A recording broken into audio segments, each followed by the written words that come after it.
राधे राधे प्रिय भक्तों, आज का सत्संग ध्यान पूर्वक पूरा जरूर सुने। घर में सुख शांति और समृद्धि के लिए यह खास बातें जरूर ध्यान रखें। आप सभी लोग जो अपने घरों में दीपक जलाते हैं, उसकी बाती का पूरा जल जाना या बच जाना क्या संकेत देता है? ये आपकी पूजा घर, मंदिर और खास अवसरों पर जैसे कि दीपावली, व्रत और अन्य धार्मिक अनुष्ठानों में दीपक जलाने से जुड़ा है। क्या कभी आपने सोचा है या देखा है होगा कि जब आप दीपक जलाते हैं तो वो आपके जीवन में कौन से संकेत दे रहा है? क्या आपके दीपक की बाती पूरी तरह से जल जाती है या वो आधी जली रह जाती है? और क्या दीपक की बाती पर फूल बनने का क्या अर्थ होता है? क्या आपको पता है कि पहले से जले हुए दीपक में बाती जलाना आपकी परेशानियों का कारण हो सकता है या नहीं? और कितने समय तक, कितने सालों तक एक ही दीपक का उपयोग करना शुभ माना जाता है या अशुभ?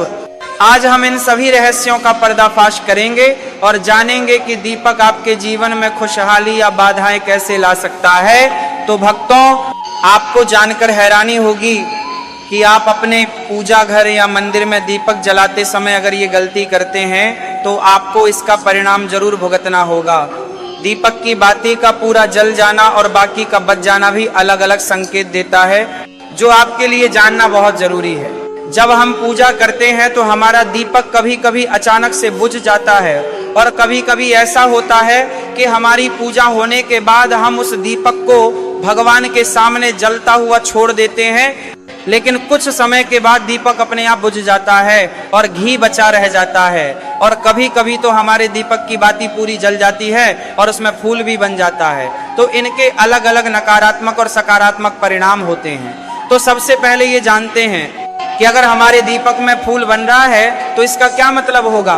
प्रिय मित्रों, अगर हमारे दीपक की बाती में फूल बन रहा है तो इसका सीधा सा मतलब है कि भगवान ने हमारी प्रार्थना को स्वीकार कर लिया है और वह हमारी पूजा से प्रसन्न है। वह इस बात का संकेत बाती में बने इस फूल के माध्यम से देते हैं। अगर आपके घर में दिव्य शक्तियां मौजूद हैं और आपके साथ साथ वह भी ईश्वर की पूजा में अपना ध्यान लगाती हैं, तो आपके दीपक की बाती में एक से ज्यादा फूल बनते हैं और कभी कभी साथ ही किसी भी देवी देवता का रूप भी दिखने लगता है। तो अगर आपके दीपक की बाती में फूल बन रहा है तो आपके दीपक की बाती में फूल बन रहा है, आप सच में बहुत भाग्यशाली हैं। इसी के साथ दीपक जलाने के भी कुछ खास नियम आपको जरूर जानने चाहिए। भक्तों, अगर आप पहले से जले हुए दीपक में अपनी बाती रखकर जलाते हैं तो ऐसा करने से दुर्भाग्य आपका पीछा कभी नहीं छोड़ता। अगर दीपक में पहले से जली हुई बाती की राख या फिर रुई और कालिक है और आपने अपनी बाती इसमें रखकर जला दी तो ऐसा करने से भगवान आपसे प्रसन्न होने की बजाय नाराज हो जाते हैं और आपको इसके बहुत ही भयानक परिणाम देखने को मिलते हैं। आपके बनते हुए काम बिगड़ने लगते हैं, आपकी तिजोरी का धन खर्च होने लगता है और आपके धन आने के सारे रास्ते भी बंद हो जाते हैं। तो हमेशा ये ध्यान रखें कि जब भी आप दीपक जलाएं, आप हमेशा साफ सुथरे दीपक का ही इस्तेमाल करेंगे। दोस्तों, इसी के साथ कुछ लोगों की आदत होती है कि वह हर थोड़े दिन बाद अपने दीपक को बदल देते हैं। इस पर गुरुजी का कहना है कि आप जिस दीपक से पूजा करते हैं उसे कभी मत बदलिए, आप उस दीपक को सिद्ध हो जाने दीजिए।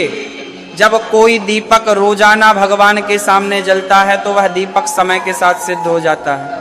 भगवान की सकारात्मक ऊर्जा उस दीपक में आ जाती है और जब भी आप वह दीपक जलाते हैं तो आपका तन और मन दोनों पवित्र हो जाते हैं। तो आप हर रोज उस दीपक को साफ कीजिए, फिर उसमें बाती रखकर जलाएं।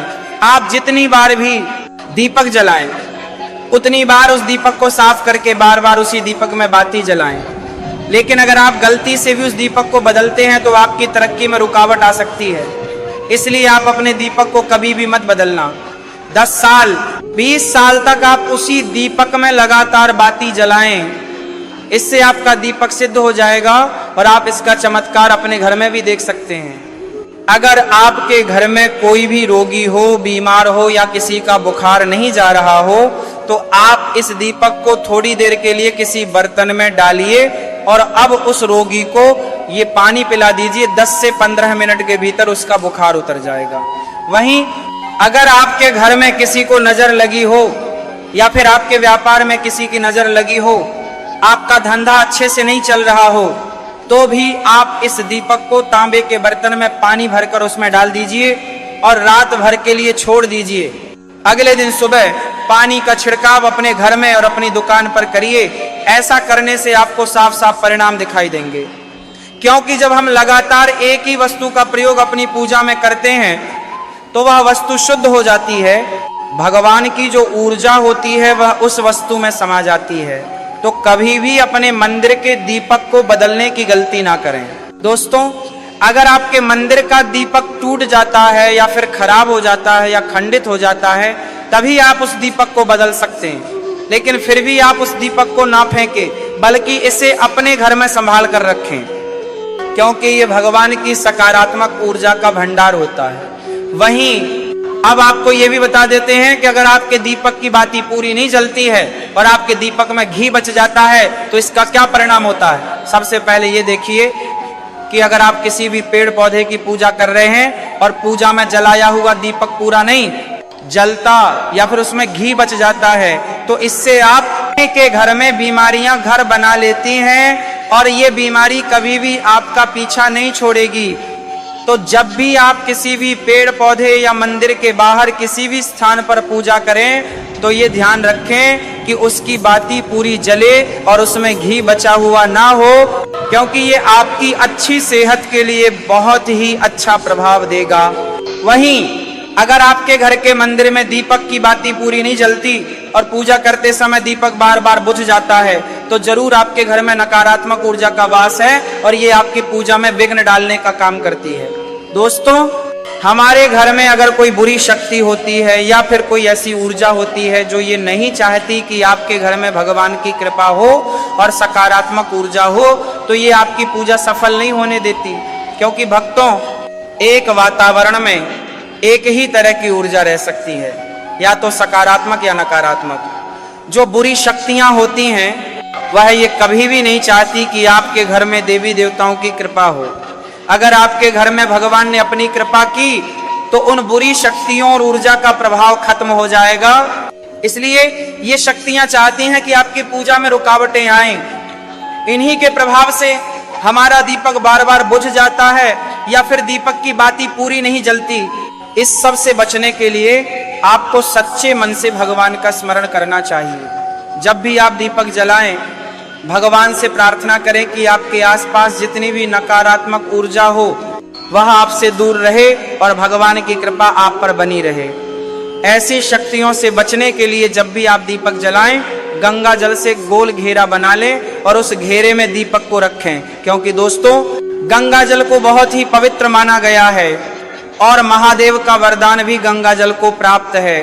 गंगा जल में सबसे पहले तो कोई भी बुरी शक्ति प्रवेश नहीं कर सकती, इसलिए गंगा जल कभी खराब नहीं होता और हर तरह की ऊता रजा को सकारात्मक ऊर्जा में बदल देता है।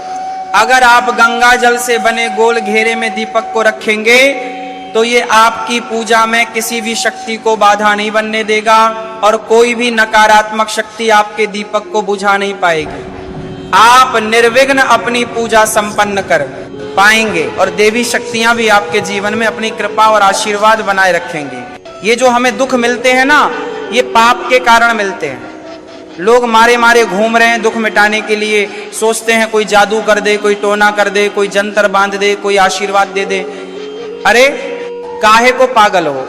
यदि तुम अच्छे आचरण करते हो, भगवान का नाम जप करते हो, सन्मार्ग से चलते हो, तो तुम्हें किसी से आशीर्वाद मांगने की जरूरत नहीं। बात मान लीजिए, प्रार्थना मान लीजिए। दिखावे में लाखों लोग अपने जीवन को नष्ट करने के लिए तैयार हैं। ये माया का ही तो दिखावा है जिसमें जन्म जन्म हमारे नष्ट होते जा रहे हैं। सत्य मार्ग को क्यों नहीं पकड़ते हो? किसी के आशीर्वाद की जरूरत नहीं। आपको आनंद प्राप्ति के लिए, आप आनंद के बच्चे हो, आनंद स्वरूप हो, जिनसे आशीर्वाद मांगते हो उनके अंदर जो आत्म तत्व बैठा है वह तुम्हारे अंदर बैठा है। वही संपूर्ण आनंद लिए तुम्हारे अंदर बैठा है। तुम्हें किसी से मांगने की जरूरत नहीं। बस तुम अपने स्वरूप को नहीं पहचान पा रहे हो, अपनी शक्ति को जागृत नहीं कर पा रहे हो, इसलिए तुम दौड़े घूम रहे हो। भागने की जरूरत नहीं है। सत्संग सुनो, उसे अपने आचरण में उतारो। ये बात आप कागज में लिख लो, चाहे दिमाग में लिख लो। जब तक आपके आचरण शुद्ध नहीं होंगे, जब तक आप भजन नहीं करोगे, जब तक आप दूसरों को सुख नहीं दोगे, मन वचन कर्म से किसी को भी दुख नहीं पहुंचाओगे, तब तक आप भाग्यवान नहीं बन सकते। यहां से लेकर ब्रह्मलोक तक अगर आपको सुख मिल जाए तो बता देना, अरे ब्रह्मलोक पर्यंत भी सुख मिलने वाला नहीं है। अर्जुन, यहां सुख मिलने वाला है, अरे ब्रह्मस्तंभ पर्यंत भी सारा माया जगत है, यहां सुख मिलने वाला है। अगर सुख चाहिए, सिंधु जैसा सुख चाहिए, तो भगवान का भजन करो। भजन नहीं करेंगे, बैठ के अपने घर में बैठकर आधा घंटा भजन नहीं करेंगे तो मारे मारे घूमते रहोगे, सोच रहे ये भगवान का अवतार है, हमारा कल्याण हो जाएगा। हे भाई, जब भगवान वास्तविक अवतार लिए थे और जिन्होंने भजन नहीं किए उनका भी कल्याण नहीं हुआ। भगवान के अवतार के समय हम भी रहे होंगे, कहीं ना कहीं किसी जीव जंतु के रूप में कल्याण हुआ क्या? अब भजन करोगे तो कल्याण हो जाएगा, हमारी बात मान लो। बार बार आपको कभी कड़वे शब्दों में, कभी मीठे शब्दों में बताते हैं, हे भाई, बचपन से भगवान के मार्ग में लगे हुए हैं, हमको अपना कर्म भोगना पड़ रहा है। जो शरीर रचना के समय रचा गया था वह सुखद या दुखद कर्म भोगना पड़ेगा। रामकृष्ण परमहंस जी को कैंसर था, भाई हनुमान प्रसाद पोदार जी के उदर में कैंसर था, बड़े बड़े महापुरुषों को भोगना पड़ा। तो प्रारब्ध को भोग लो, ये भोगने की सामर्थ्य नाम जप से आ जाएगी और नाम जप करके जन्म मरण के चक्र से मुक्त हो जाओ। मान लो मेरी बात।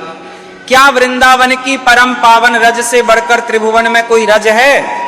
इस रज में बैठकर तुम्हें आनंद नहीं मिल रहा तो कहां मिलेगा तुम्हें? क्या भगवान नाम से बढ़कर कोई अमोघ शक्ति है जो भगवान को अधीन कर सके? सुमिरन पवन सुत पावन नामा, अपने बस में कर राखे राम। लेकिन समझ में नहीं आता, ये जीव सोचता है कोई तपस्वी, कोई सिद्ध से हमारे दुख दूर हो जाए। नहीं, भगवान के वचन सुन लीजिए। दैवी है यशा गुणमयी मम माया, मामेव ये प्रपद्यन्ते माया में ता तरंती ते।